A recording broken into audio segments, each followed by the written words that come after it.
കാലവർഷം ഒട്ടുമിക്കപ്പോഴും ഇടുക്കിക്ക് കണ്ണുനീർ സമ്മാനിച്ചിട്ടുണ്ട്. അത്തരത്തിൽ 3 പേരുടെ ജീവൻ കവർന്ന ചീയപ്പാറ ദുരന്തത്തിന് 12 വയസ്സ് തികഞ്ഞു. 2013 ഓഗസ്റ്റ് 5 രാവിലെ 8:30 ചീയപ്പാറ വെള്ളച്ചാട്ടത്തിന് സമീപം മണ്ണിടിച്ചിലുണ്ടായത്. മണ്ണിടിച്ചിൽ ദുരന്തത്തിൽ നിന്നും തലനാരിഴയ്ക്ക് രക്ഷപ്പെട്ട ഒരാൾ ഇപ്പോഴും വെള്ളച്ചാട്ടത്തിന് സമീപം വഴിയോര കച്ചവടം നടത്തുന്നുണ്ട്. ചീയപ്പാറ വെള്ളച്ചാട്ടത്തിന്റെ ഭംഗി കണ്ട് മടങ്ങുന്ന ഒട്ടുമിക്കവർക്കും ഇന്ന് ഒരു പതിറ്റാണ്ട് മുമ്പുണ്ടായ ദുരന്ത കഥ അറിയില്ല.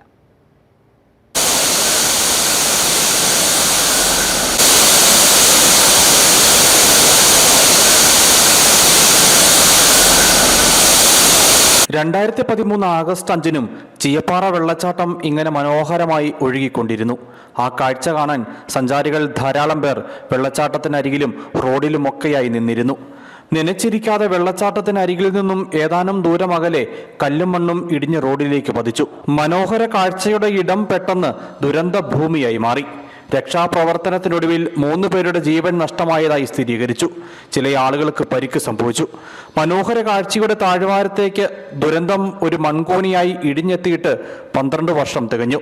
2013 ആഗസ്റ്റ് 5 രാവിലെ 8:30 ദുരന്തം സംഭവിച്ചത്. ഉടലുപൊട്ടിയത് 2013 ഓഗസ്റ്റ് 5 8:30 ഉടലുപൊട്ടിയത്. 3 പേര് അതിനോടൊപ്പം മരിച്ചും പോയി. 3 പ്രാവശ്യം മണ്ണിടിഞ്ഞു വന്ന് 3ാമത്തെ ഇടിക്കലിലാണ് 3 പേരെയും കൊണ്ട് കൊണ്ടുപോയത്, ജീവൻ നഷ്ടപ്പെട്ടത്. ദുരന്തമുഖത്തു നിന്നും തലനാരിഴയ്ക്ക് രക്ഷപ്പെട്ടയാളാണ് ശാന്ത. വെള്ളച്ചാട്ടത്തിനരികിൽ ദേശീയപാതയോരത്ത് വഴിയോരക്കട നടത്തിയായിരുന്നു ഉപജീവന മാർഗം കണ്ടെത്തിയിരുന്നത്. 3 തവണയായിട്ടാണ് മണ്ണിടിഞ്ഞെത്തിയതെന്ന് ശാന്ത ഓർക്കുന്നു. 3ാമത്തെ തവണ മണ്ണിടിഞ്ഞെത്തിയതോടെ വഴിയോര കട തകർന്നു. ദുരന്തമുഖത്തു നിന്ന് ജീവൻ തിരികെ കിട്ടിയത് ഒരു കഥയെന്ന പോലെ ഇന്ന് ശാന്ത ഓർമ്മിക്കുന്നു. ഇപ്പൊ കുഴപ്പമൊന്നുമില്ല, നല്ല രീതിയിൽ പോണു. അത് പിന്നെ മണ്ണിടിഞ്ഞിട്ടില്ല, നല്ല രീതിയിൽ കച്ചവടമൊക്കെ ചെയ്തു പോണു. അന്ന് ദൈവത്തിന്റെ സഹായം കൊണ്ട് ഞാൻ രക്ഷപ്പെട്ടതാണ്. എൻ്റെ എല്ലാ സാധനങ്ങളും പോയി. ഞാനിവിടെ ഇപ്പൊ 20 കൊല്ലായി ഇപ്പൊ കച്ചവടം ചെയ്തു. ആദ്യം കുറച്ചായിട്ട് ഇടിഞ്ഞു, അത് കഴിഞ്ഞ് 2ാമത് കുറച്ചുകൂടി ഇടിഞ്ഞു, അത് കഴിഞ്ഞ് 3ാമത്തെ ഇടിച്ചില്ല മൊത്തം ഇടിഞ്ഞ് അവിടെ നിന്നവരെ 3 പേരും മണ്ണിന്റെ അടിയിൽ പോയി മരിച്ചുപോയി. അത് പിന്നെ ഇവിടെ മണ്ണിടിച്ചിലൊന്നും ഉണ്ടായില്ല.